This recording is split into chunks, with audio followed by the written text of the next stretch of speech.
rede dos alquimistas do agora.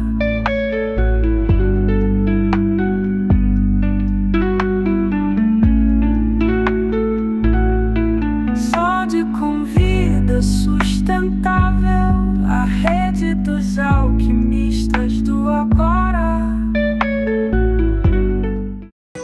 Por que será que se espera a doença, como o Covid atualmente, para se pensar em saúde? Segundo a OMS, Organização Mundial de Saúde, a saúde não é apenas a ausência de doenças, mas sim um bem-estar em nível físico, corporal, mental, emocional, espiritual, humano, em alquimia ao nosso ser. E good news, trago uma boa notícia, que desde já, como alquimistas contemporâneos, todos nós, como seres de luzes despertos, eu e você, podemos vir a realizar práticas preventivas diárias ao transformar o coletivo para construir uma saúde com vida sustentável nesta pandemia. Hoje, em nossa sala de bem-estar, Saúde com Vida, Dr. Márcio Leite, médico, homeopata, com formação clínica médica, psicologia analítica, escritor e ficcionista. Dr. Márcio, seja muito bem-vindo em nossa sala de bem-estar. E aquela pergunta típica de psicólogo, quem é Márcio Leite? Em primeiro lugar, uma boa noite. Eu me sinto bem, muito bem, estar aqui com vocês. Estou realmente numa sala de bem-estar, estou bem tranquilo. É um prazer falar com todos. Você poderia começar com uma pergunta mais fácil, Carla, mas você começou com a pergunta mais difícil. Quem é Márcio Leite? Eu tenho 64 anos tentando responder essa pergunta. Durante muitos anos eu mantive na minha página no Face os dizeres, aquela página que a gente coloca alguma coisa, algumas palavras, algum pensamento, aquela página inicial, eu coloquei assim, um homem em busca de coerência. Acho que uns 10, 12 anos eu mantive, acho que recentemente eu retirei isso, e não sei se eu coloquei alguma coisa, não estou bem lembrado.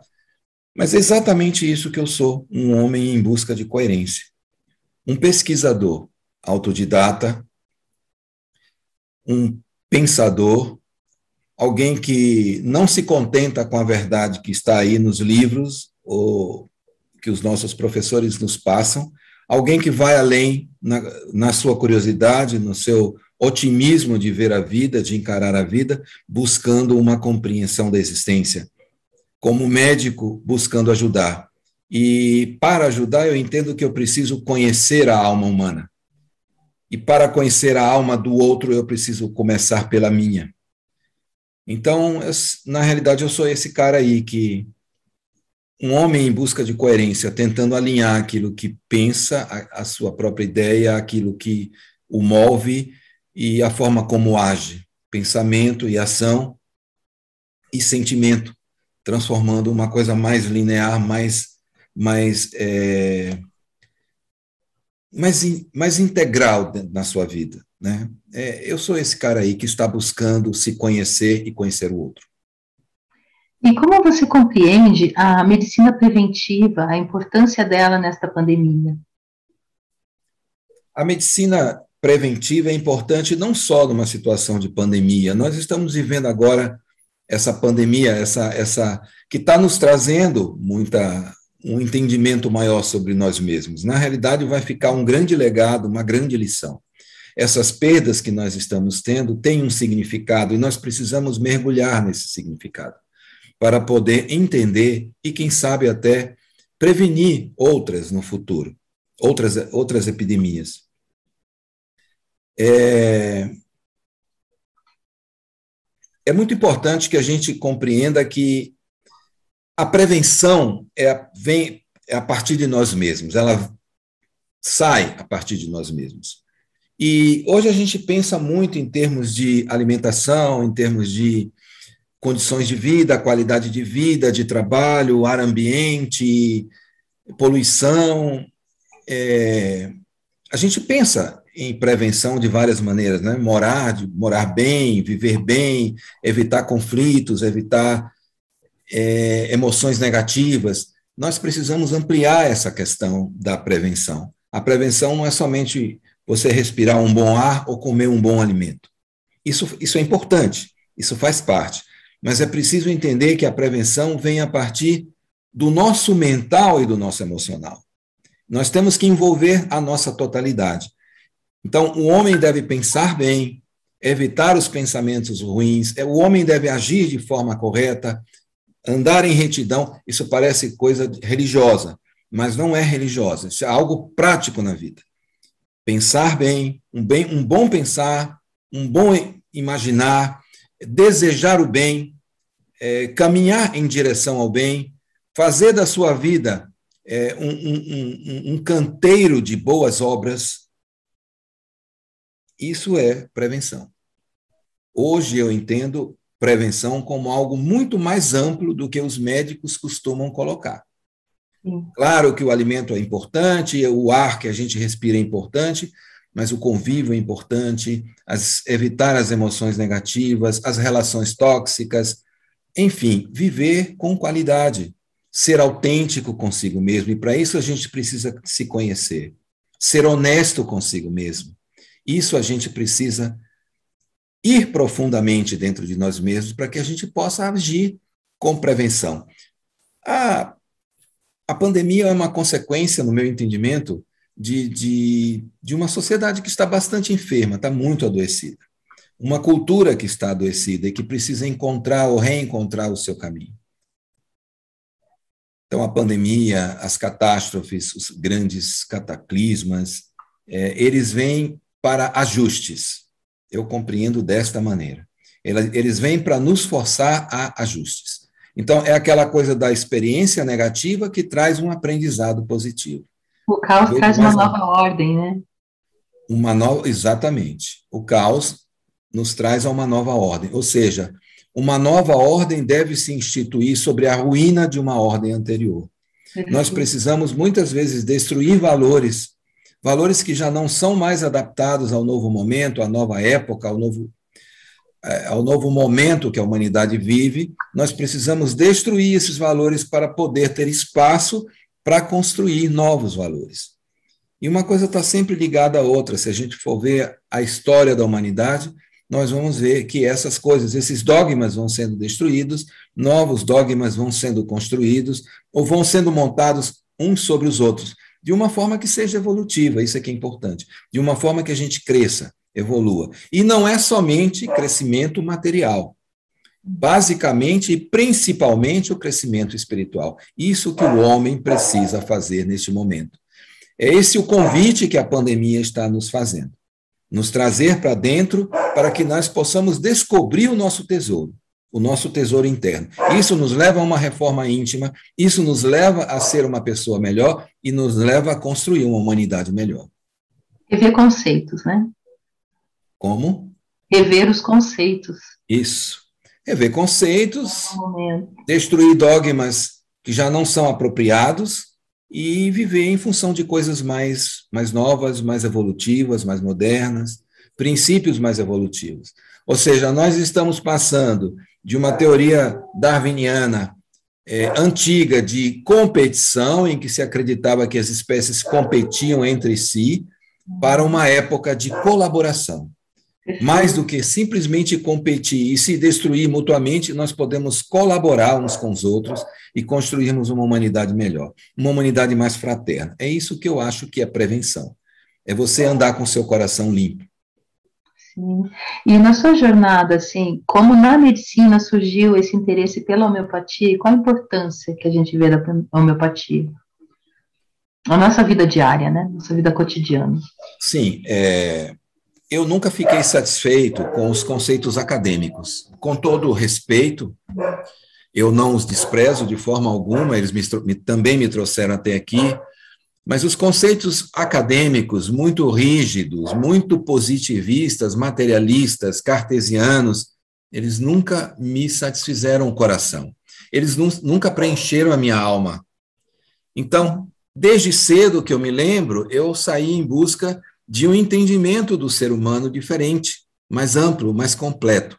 Então, isso me levou a fazer mais de um curso de homeopatia, de pós-graduação em homeopatia, porque a homeopatia tem um entendimento mais humanístico, um entendimento mais integral do ser humano, levando em consideração aspectos sutis do ser, como o emocional, o mental, a história biopatográfica do indivíduo. Tudo isso é levado em conta na homeopatia. A forma como o paciente reage de uma forma geral, como ele responde a estímulos, como ele responde a estímulos emocionais, sensoriais, não somente a estímulos ambientais. Como ele é como pessoa, como alma humana, qual o seu comportamento, quais são suas características, como ele reage diante do clima, como ele reage diante de uma má notícia, de um susto, de um pesar. Tudo isso é importante para o homeopata. E também o fato de que eu via na medicina química, na medicina contemporânea, medicamentos extremamente agressivos, que às vezes me pareciam muito mais adoecer do que salvar, do que curar. E isso nunca me satisfez. Eu tive um exemplo uma vez, eu gosto de citar exemplos, porque eu acho que ilustram. Eu ainda era bem jovem quando tivemos na clínica, internamos uma velhinha com um processo de alergia. Essa alergia poderia ser entendida, se eu fosse homeopata naquela época, eu iria buscar, teria sido um outro caminho completamente diferente.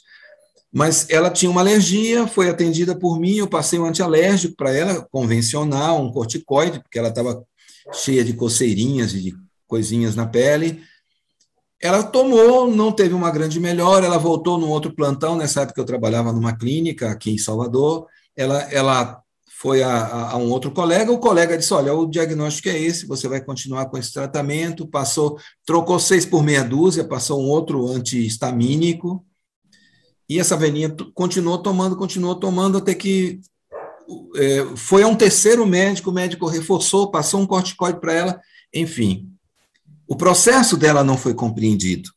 Ela não teve uma melhora dali, mas ela ficou tomando remédio durante tempo desnecessário, durante tempo demasiado. Começou a fazer uma hemorragia digestiva. O estômago dela começou a sangrar muito. Ou seja, as medicações que nós não tínhamos essa ideia e não tínhamos essa intenção, provocaram uma gastrite erosiva, e isso fez um sangramento, provocou um sangramento, uma hemorragia importante. E ela sangrando, precisou ficar internada, precisou tomar sangue, porque o sangramento foi bastante copioso, e, enfim, no final, se fez endoscopia, naquela época, os recursos que a gente tinha, isso já tem quase 40 anos, fizemos uma endoscopia com injeção de soro gelado para provocar uma vasoconstrição das pequenas vênulas do estômago, para ver se parava de sangrar, aquilo não teve uma melhora, se injetou adrenalina, que tem essa mesma... Enfim, a velhinha não parou de sangrar, acabou numa mesa de cirurgia e o estômago foi retirado. Puxa. Aquilo me doeu na alma, sabia? Aquilo me doeu profundamente, porque como é que se pratica uma arte de curar que você não só não resolve uma questão, mas provoca uma outra mais grave? Claro, o tratamento estava correto, era aquilo que tinha que ser feito. Estava dentro dos manuais, nós tínhamos que usar um antihistamínico, e como o antihistamínico não resolveu, usar um corticoide, que é um inibidor da alergia mais potente, enfim. Nós estávamos fazendo tudo certo, mas o tudo certo da medicina contemporânea, dessa medicina que está aí, às vezes é extremamente lesivo. Né? E ela é remediativa, ela está sempre... Nem sempre remedia. Nem sempre remedia.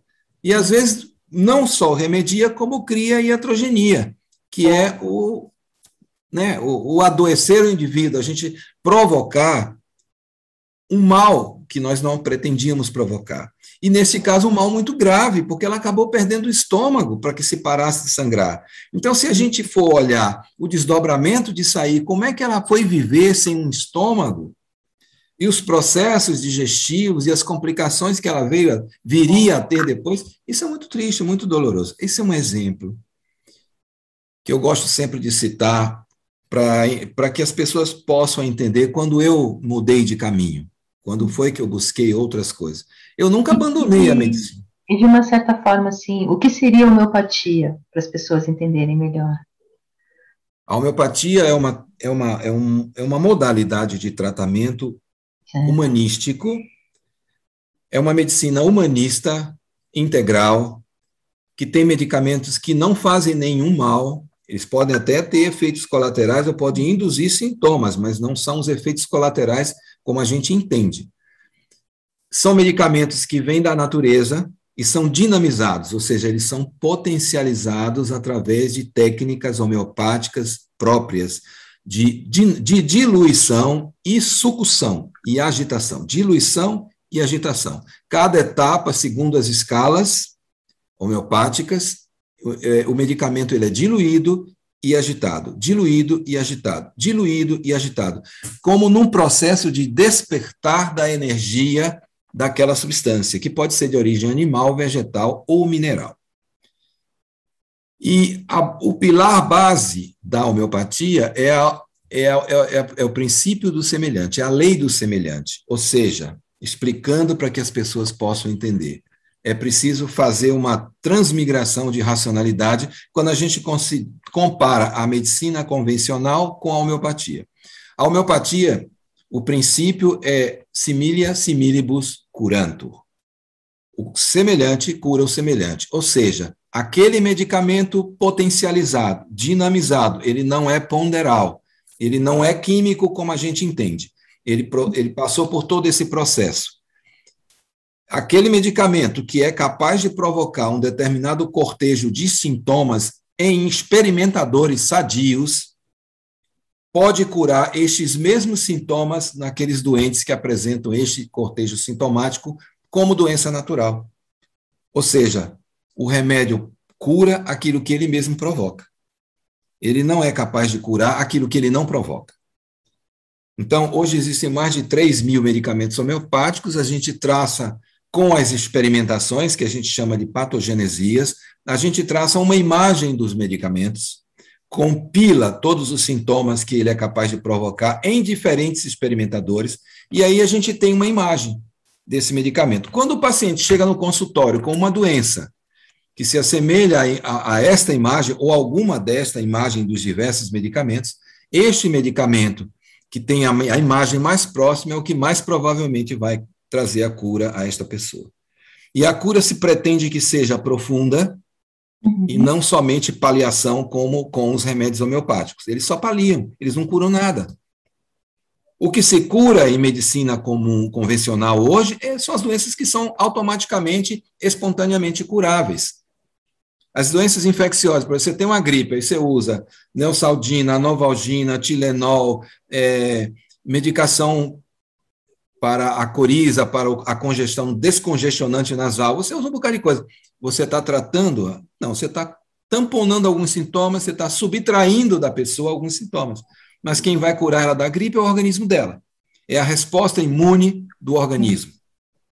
E como que o doutor vê essa mudança que a gente pode ter de paradigma da questão de uma medicina remediativa para uma medicina preventiva, numa visão oriental que a gente tem que plantar uma sementinha, cultivar e lá na frente obter o resultado, né?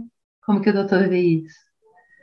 Isso eu vejo como uma evolução natural da consciência do ser humano, da consciência da humanidade.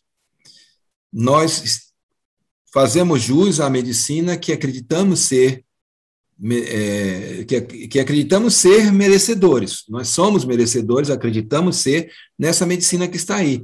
Não podemos subestimá-la também. Ela traz também benefícios, né? Há situações em que a medicina convencional, hoje, com o seu desenvolvimento, com o interesse que existe, com a quantidade de estudos e de pesquisas, ela traz benefícios. Eu não posso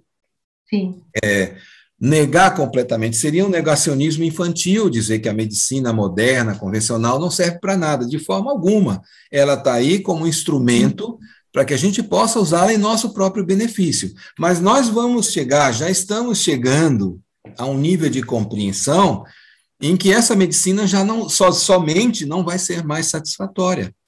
Ela não vai ajudar mais, ela não vai poder se desdobrar porque está se tornando, inclusive, muito técnica, extremamente científica, extremamente tecnológica.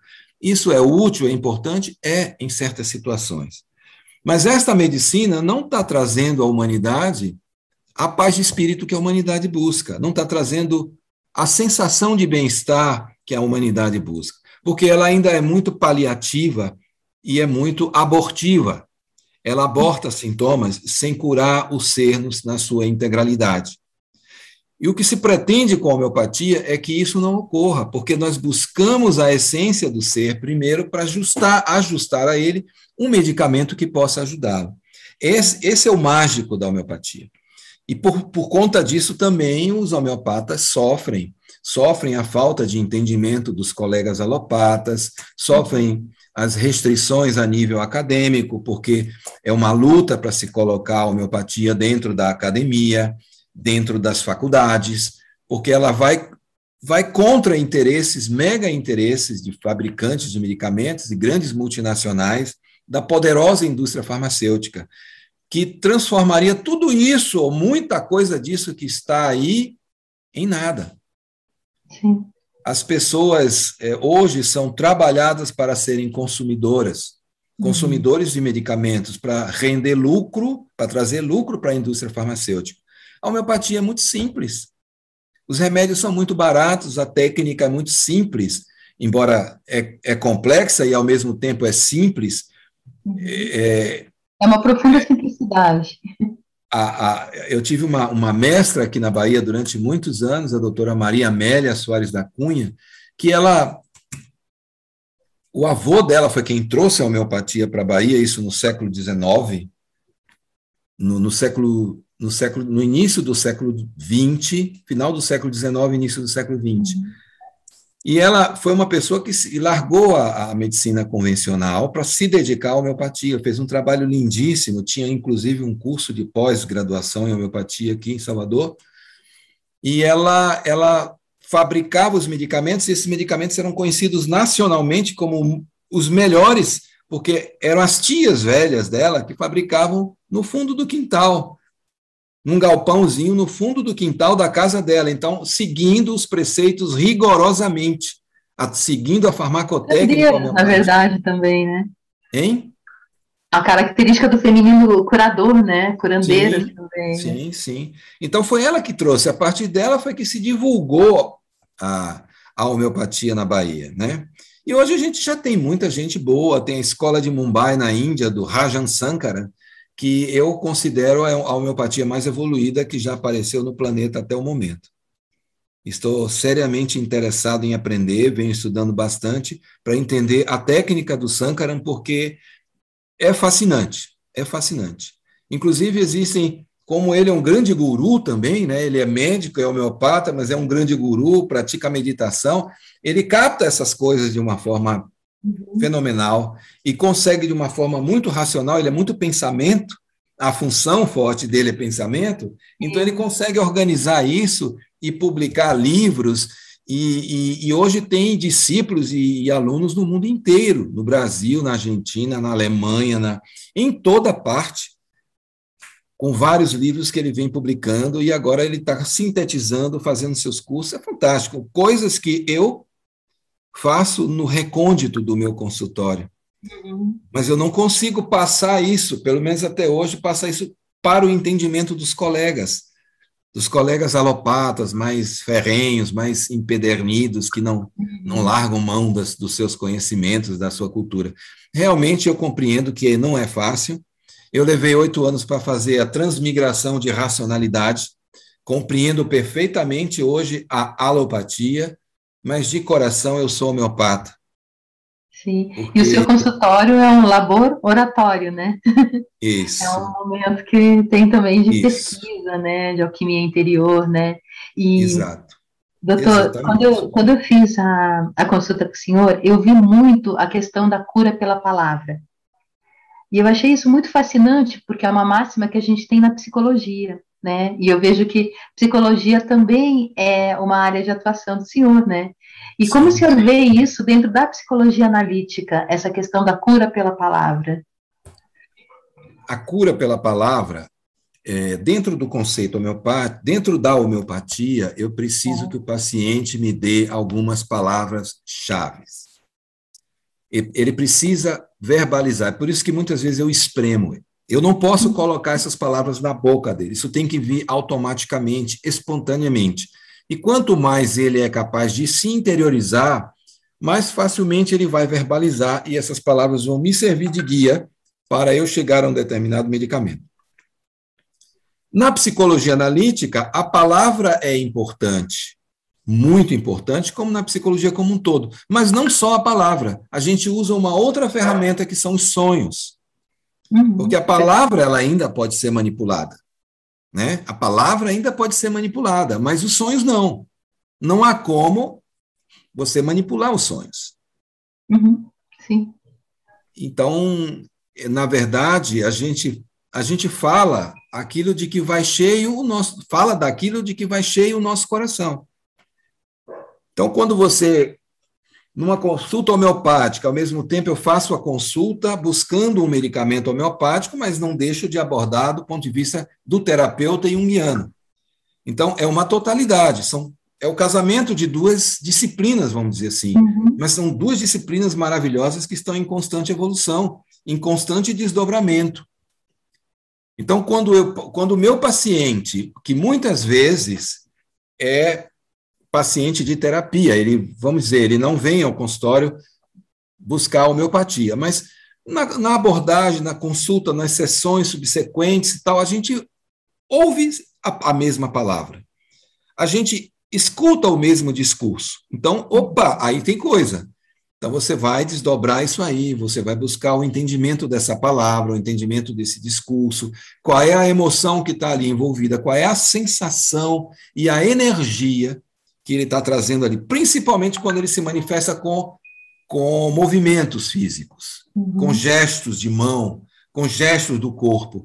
Isso está extremamente carregado de energia. Então, na consulta, é por isso que eu sempre prefiro, hoje eu tenho feito muita consulta online, a gente, por conta da pandemia, tem trabalhado bastante online, mas eu prefiro sempre a consulta presencial, porque eu posso vê-lo na minha frente.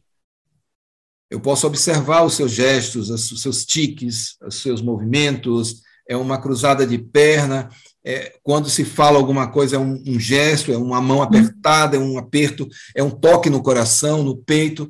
Sempre tem algo que nos diz alguma coisa, e principalmente quando essas emoções e sentimentos se traduzem em gestos.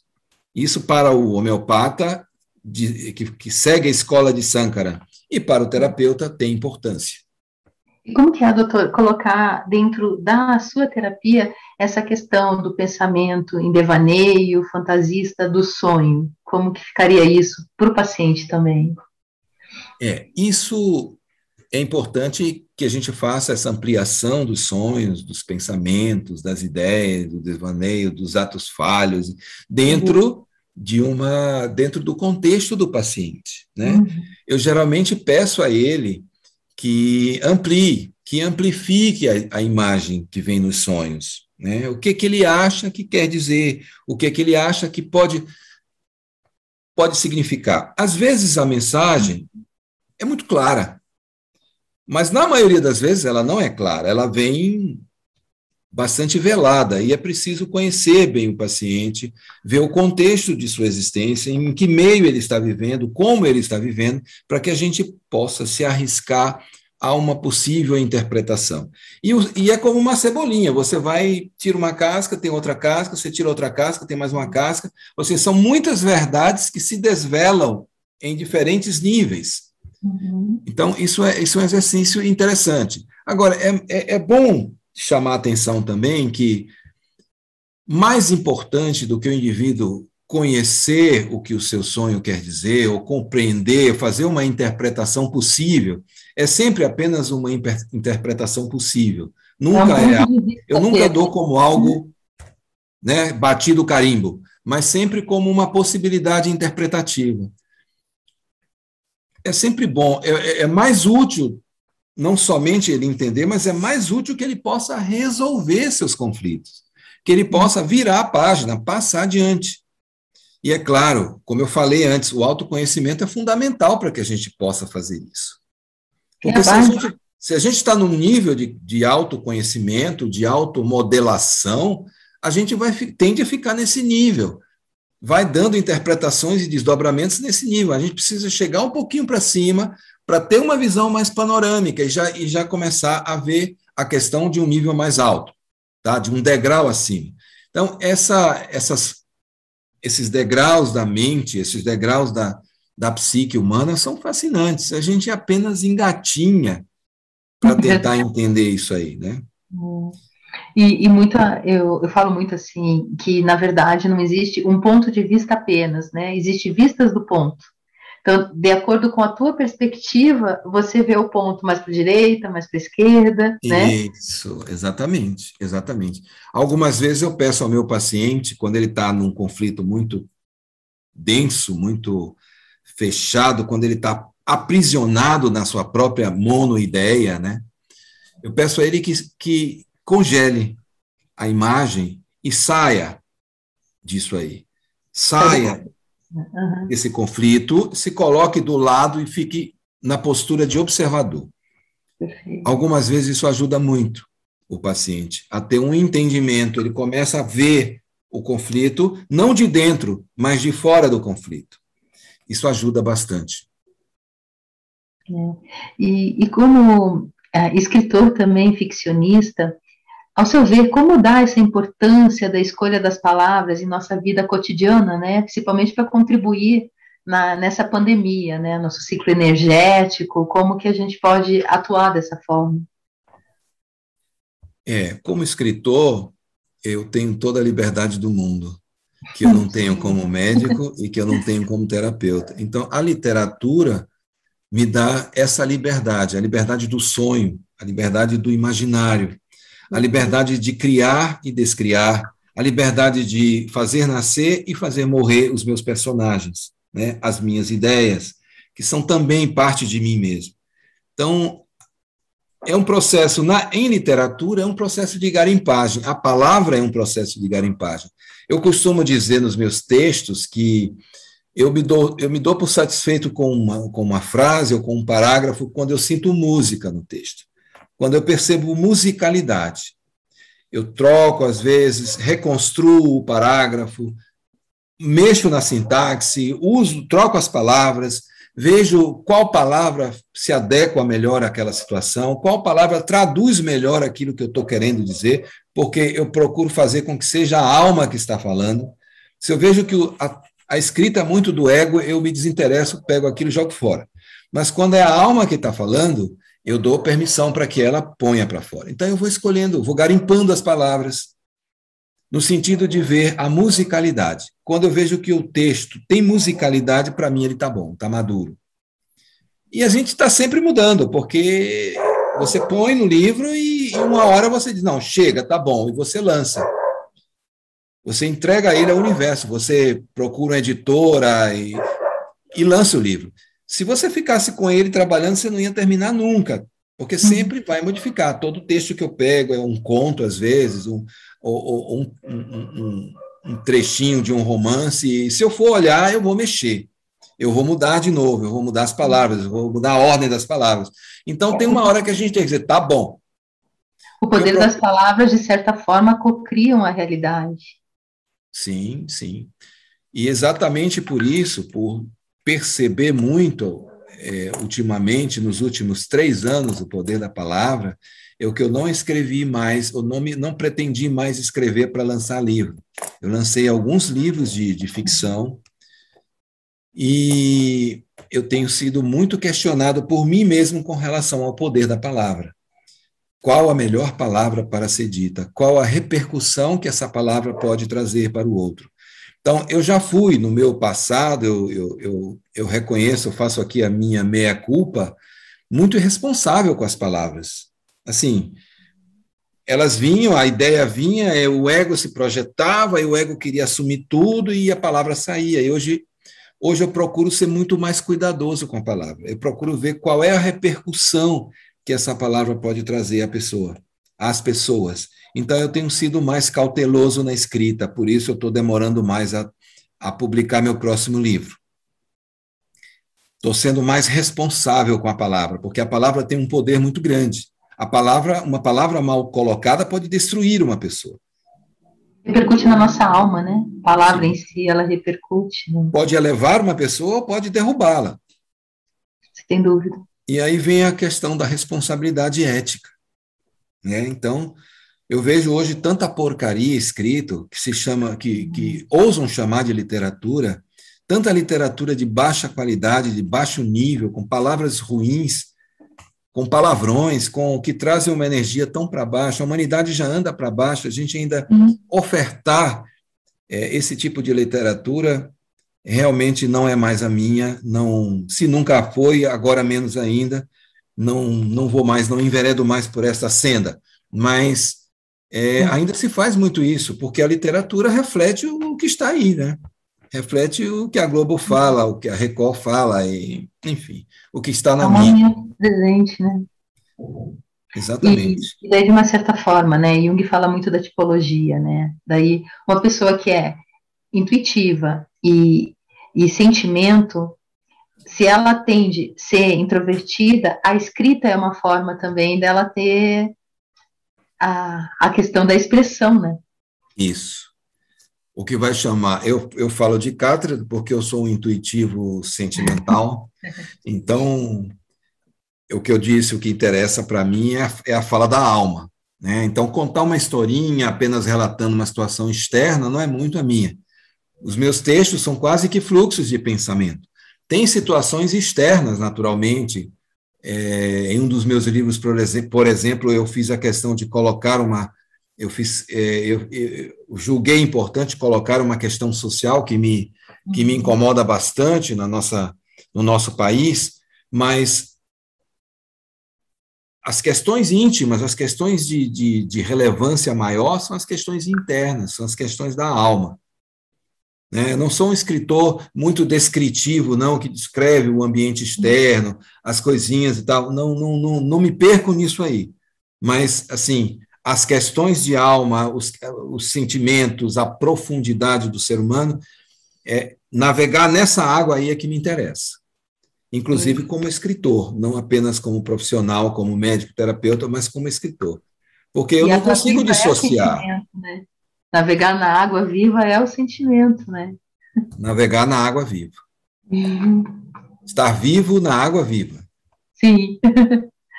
E, ao seu ver, exercitando todas essas áreas, como a gente conversou, né, a homeopatia, a psicologia, a sua escrita criativa, qual seria essa busca da mudança, né, que pode contribuir para as pessoas desse estar sozinho, em solidão, para buscar se tornar em solitude, né, buscar a companhia da sua própria alma, né, em alquimia do nosso ser nessa pandemia?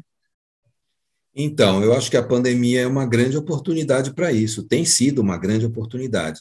Tem levado as pessoas ao isolamento, e muitas vezes elas pensam que o isolamento é apenas estar distante umas das outras, mas o isolamento pode ser a solitude.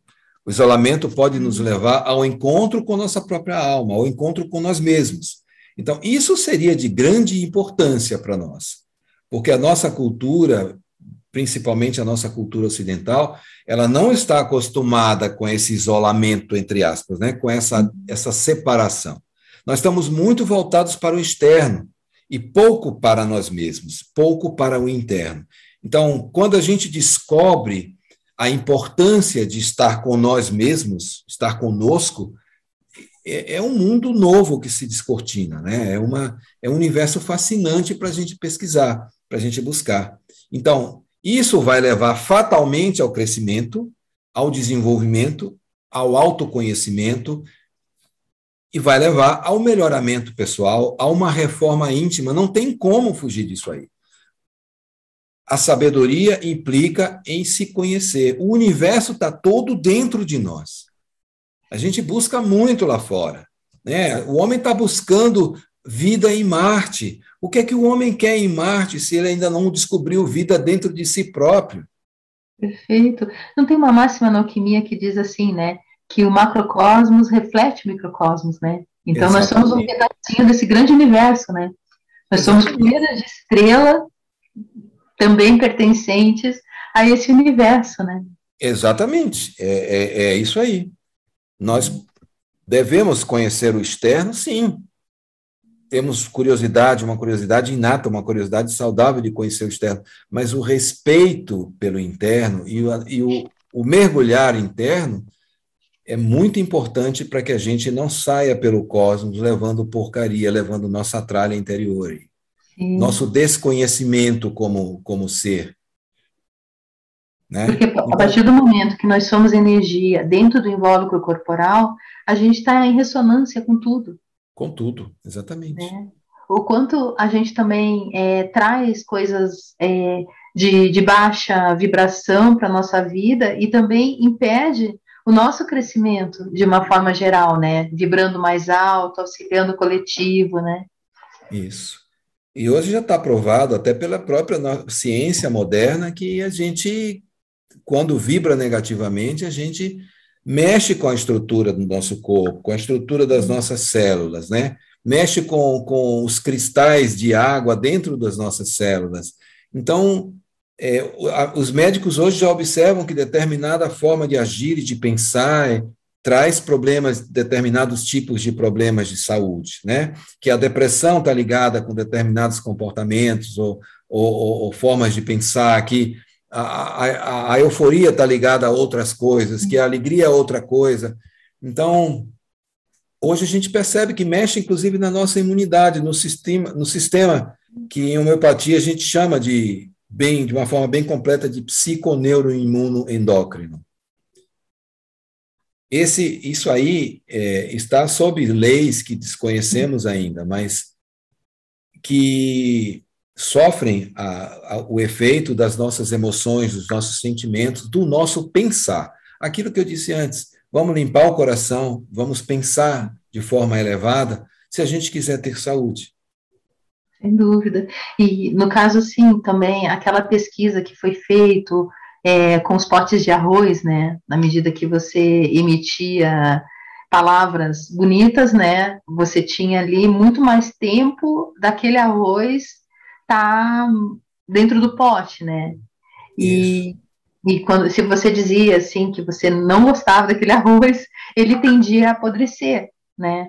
Então, o quanto também aquela outra pesquisa que teve da questão da água, né? Nós somos feitos de água, né? Isso. E a questão da música fazendo as vibrações, né? O quanto dá lindos cristais, né? Numa música suave, né? Uma música que eleva o ser, né? E o quanto também você pode ter os cristais de água totalmente confusos, né? Em sons caóticos, assim, exatamente, né? Exatamente. Tem até o livro que foi publicado de um fotógrafo japonês que, com microscopia eletrônica, ele conseguia fotografar as moléculas, a arquitetura da água, das moléculas de água. E ele submeteu essa água a diferentes condições, e ele via que aquelas coisas mais elevadas, como você está falando, uma boa música, uma música que eleva o coração, que eleva o nosso pensamento, a pensar em Deus, pensar em Jesus, pensar em algo mais grandioso, mais elevado, mais sagrado para nós, trazia uma perfeição no desenho dos cristais, e o contrário trazia deformidades, as imagens ficavam feias mesmo. Então, isso foi uma coisa que foi mostrada, foi comprovada, isso é fotografia microscópica, né? Então, não tem que se questionar, nosso corpo é basicamente água, em essência é água. Então, as moléculas de água estão aí se refletindo o tempo inteiro. E se existe mudança na estrutura do líquido, as estruturas sólidas também vão sofrer isso, não tenho dúvida. Cedo ou tarde vai ter gente aí documentando isso. Mas isso volta para aquele princípio de que a gente, para ter saúde verdadeira, a gente precisa ser uma pessoa melhor. Né? A gente precisa de fazer uma reforma interior. Uma alquimia do ser, né? Uma alquimia do ser, exatamente. Eu acho que isso está acontecendo aos trancos e barrancos, tá, Carla? Isso está... A vida nos dá essa oportunidade, porque é a nossa evolução natural. Nós temos que caminhar para isso. Não adianta o homem ter apenas desenvolvimento tecnológico e científico. O homem precisa se desenvolver moralmente, eticamente. Isso ele vai alcançar, a ciência vai dar um avanço fabuloso. E ao seu ver, assim, como podemos exercitar tudo isso que conversamos até agora em prol de uma proposta coletiva de uma saúde com vida sustentável, né? A partir do nosso ser, de que forma que eu posso fazer minha parcela de contribuição ao grande todo? Então, eu acho que eu tenho um ditado, uma coisa que eu mesmo escrevi, que eu gosto de dizer. Eu não acredito em revolução que comece do lado de fora dos muros da minha casa. Toda revolução, toda mudança precisa começar dentro da minha própria casa, dentro de mim mesmo. A casa sou eu, né? Então, no momento que eu mudo, no momento que eu passo a vibrar de uma forma diferente, com uma ética diferente, com uma moral diferente, com princípios diferentes, baseados, fundamentados no autoconhecimento, fundamentados na sabedoria interior, na sabedoria, eu começo a vibrar de uma maneira que isso vai contaminando as pessoas em volta, isso vai contagiando as pessoas. Então, nós vamos, de alguma maneira, mudando e fazendo com que outros mudem, porque serão também seduzidos ou ficarão interessados na nossa maneira de ser. Ou passaremos a ser um exemplo para outros, que, por sua vez, vão ser exemplo para mais outros. E assim a gente vai numa onda, num mecanismo em cadeia, né? Num jogo de cartas, de dominós, a gente vai construindo uma humanidade diferente. Uma ideia que surgiu hoje vai frutificar daqui a 100, 200 anos. Os dogmas, eles demoram muito tempo para serem derrubados, mas precisam ser derrubados para que algo novo surja, né? Vou dar o exemplo da homeopatia. A homeopatia surgiu há 220 anos. O grande decodificador da homeopatia, o Samuel Hahnemann, escreveu o órgão da arte de curar há 220 anos. Puxa. Hoje, ainda, a grande massa de médicos não compreende a homeopatia, mas algumas coisas já estão sendo entendidas. Ou seja, você veja que o cara veio como um farol, como um luminar. Ele trouxe uma tocha para ajudar a humanidade. A contribuição que a homeopatia trouxe para a humanidade. Tem mais de 200 anos e ela ainda não é respeitada, ainda não atua como merece. Não tem um lugar que merece no arsenal de possibilidades da humanidade. Mas vamos ter paciência porque chegaremos lá. E quanto também essas ideias intuitivas, elas estão muito mais à frente do tempo delas, né? Exatamente, perfeitamente.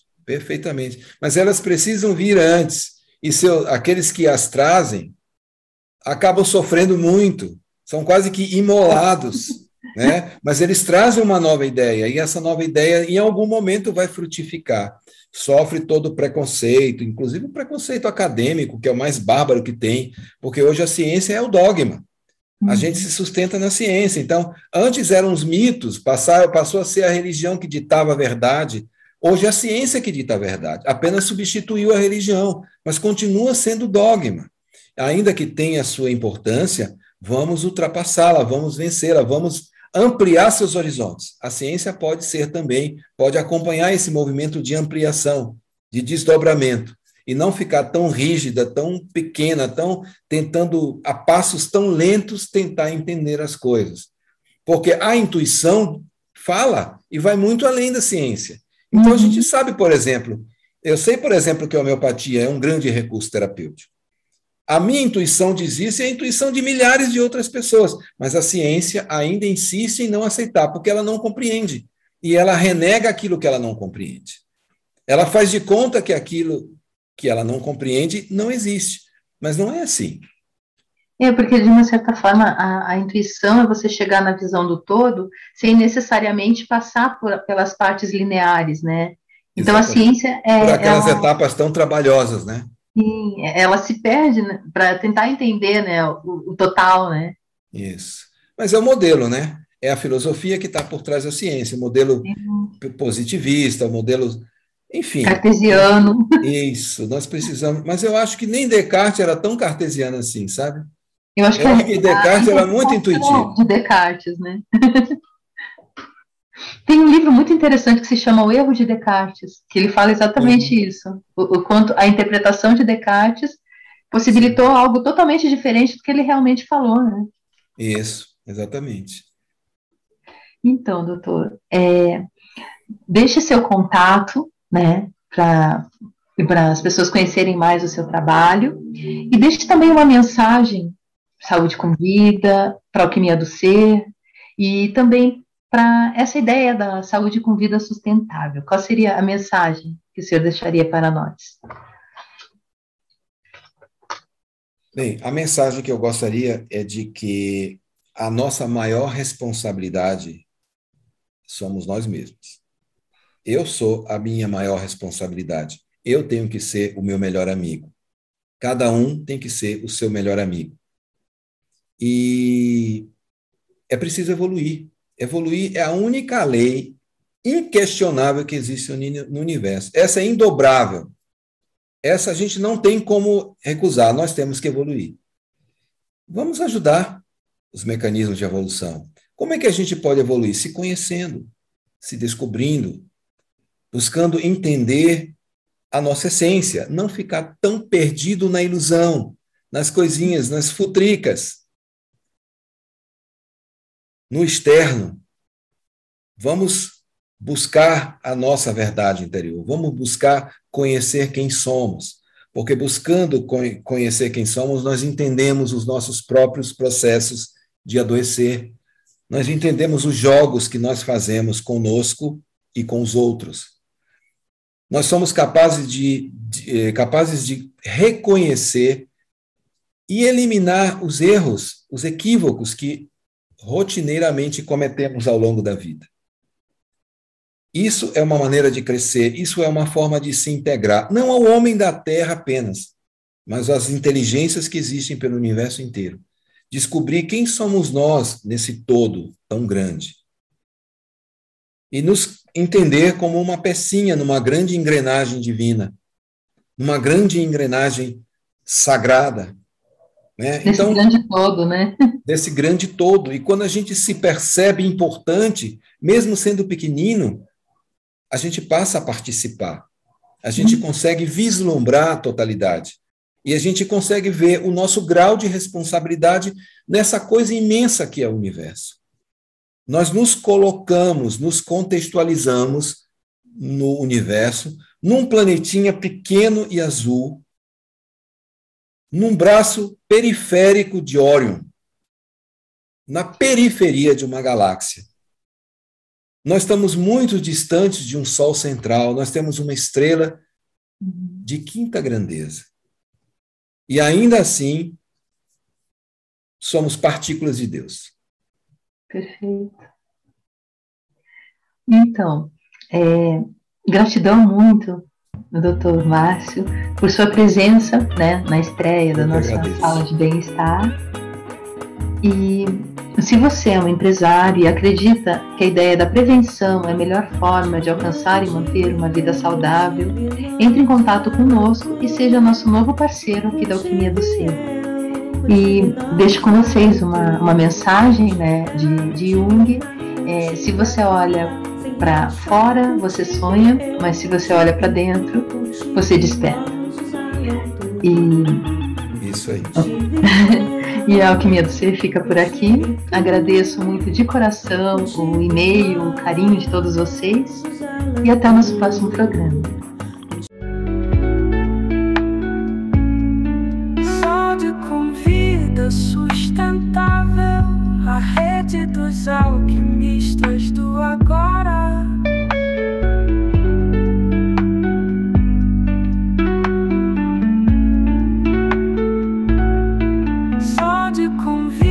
Sustentável, a rede dos alquimistas do agora.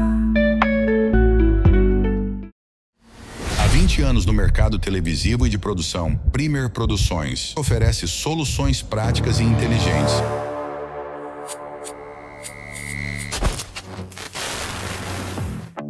com qualidade e confiabilidade na implantação, administração e gerenciamento de programação de rádio e TV. Veja o resultado através do portfólio.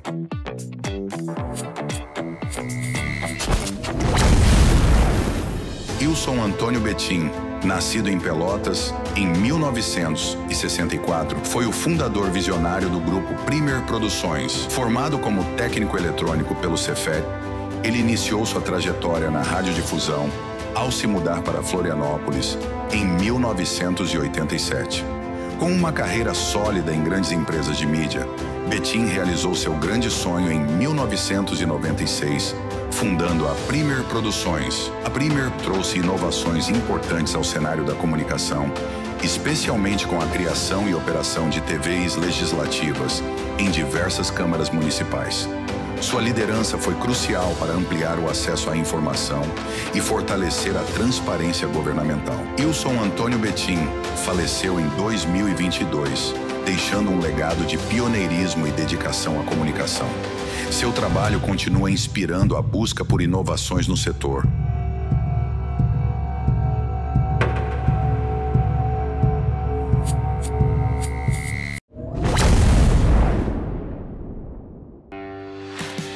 A Premier Produções é a maior fornecedora de mão de obra e equipamentos profissionais para rádio e televisão do sul do Brasil. Atuando nas regiões sul e sudeste, somos especialistas na transmissão de eventos esportivos, feiras, leilões, shows e programas de TV. Nosso diferencial é a operação de TVs legislativas, com concessões em câmaras municipais de Blumenau, Jaraguá do Sul, Pouso Alegre, São José, Pelotas e na Assembleia Legislativa de Santa Catarina com a rádio. Além disso, a Premier Produções é reconhecida por sua experiência em radiodifusão, multiprogramação digital e tecnologia broadcast, oferecendo soluções de alta qualidade em transmissão audiovisual. Nossas parcerias estratégicas com empresas como Intelsat, Embratel e Hispasat garantem a robustez e confiabilidade dos serviços via satélite. Premier Produções, líder em soluções de radiodifusão e comunicação legislativa.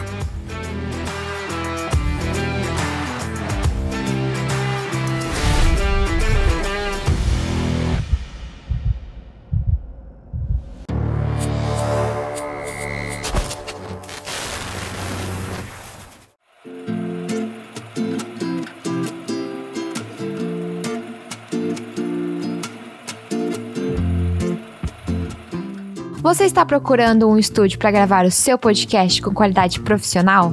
O nosso estúdio oferece tudo o que você precisa. E sabe qual é o nosso grande diferencial? A oportunidade de ter o seu conteúdo exibido em nosso canal de televisão.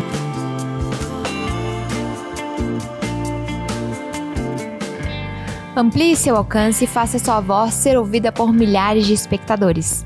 Agende agora mesmo uma visita ao nosso estúdio e veja como a gente pode elevar o seu conteúdo. Marque uma visita pelo nosso site www.primertv.com.br ou entre em contato pelo nosso WhatsApp, onde o QR Code está aqui no canto da tela. Não perca essa oportunidade única de elevar o seu podcast ao próximo nível e ganhar visibilidade na TV.